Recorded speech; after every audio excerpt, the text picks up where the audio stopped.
এরে যুবক ভাই,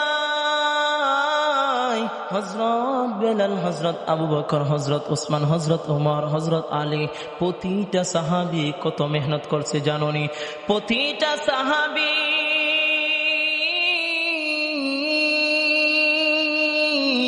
ঈমান আনার কারণে এই আসমানের নিচে জমিনের উপরে সবচাইতে বেশি মেহনত করছে হযরত বেলাল, হযরত আবু যর গফারি রাদিয়াল্লাহু তাআলা আনহু। হযরত আবু যর গফারি, হযরত বেলাল রাদিয়াল্লাহু তাআলা আনহু, হযরত বেলাল রাদিয়াল্লাহু তাআলা আনহুর ইতিহাস পড়লে, ইতিহাস শুনলে গা শিরে ওঠে। এমন কোন নির্যাতন নাই, এমন কোন নির্যাতন নাই যেই নির্যাতন হযরত বেলালকে করা হয় নাই, এমন কোন নির্যাতন নাই যেই নির্যাতন হযরত বেলালের উপর চালানো হয় নাই। হাজারো নির্যাতন, কিন্তু বেলাল ঈমান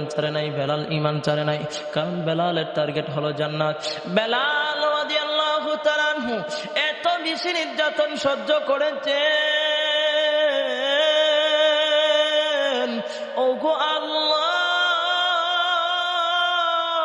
ওগো মালিক, বেলাল এত বেশি নির্যাতন সহ্য করেছেন যা মানুষ শোনা মাত্র বলতে বাধ্য হয়, এভাবেও কি মানুষকে মানুষে মারে? হযরত বেলাল রাদিয়াল্লাহু তাআলা আনহুকে বেঈমানের বাচ্চাগুলা গলার মধ্যে রশি লাগাইয়া হযরত বেলাল রাদিয়াল্লাহু তাআলা আনহু যখন আহাদ আহাদ বলতে থাকে, তখন বেঈমানের বাচ্চা গোলারা তখন তীব্র রোদের মধ্যে বেলাল রাদিয়াল্লাহু তাআলা আনহুকে বালুর মধ্যে শোয়াইয়া দেয়, বালুর মধ্যে শায়িত করে দেয়, বালুর মধ্যে শুধু শায়িত করে,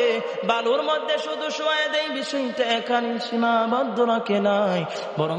বেলাল রাদিয়াল্লাহু তাআলা আনহুকে যখন বালুর মধ্যে শায়িত অবস্থা রেখে দেওয়া হয়, হযরত বেলাল রাদিয়াল্লাহু তাআলা আনহু তখনও বলতে থাকে আহাদ আহাদ আহাদ। তখন বেঈমানের বাচ্চাগুলারা চাবুক নিয়ে আঘাত করতে থাকে, চাবুক দিয়া পিটাইতে থাকে, পিটাইতে এক পর্যায়ে যখন ওরা ক্লান্ত হয়ে যায়, একেবারে যখন ক্লান্ত হয়ে যায়, তখন এক পর্যায়ে হযরত বেলাল রাদিয়াল্লাহু তাআলা আনহুকে বেঈমানের বাচ্চা গোলারা বকাটে ছেলেদের হাতে তুলে দেয় আর বলে, তোমরা যাও, বেলাল রে গুড়ার রশির মধ্যে বাইদা পাহাড়ের উঁচু নিচু টিলা দিয়া টানা হেসরা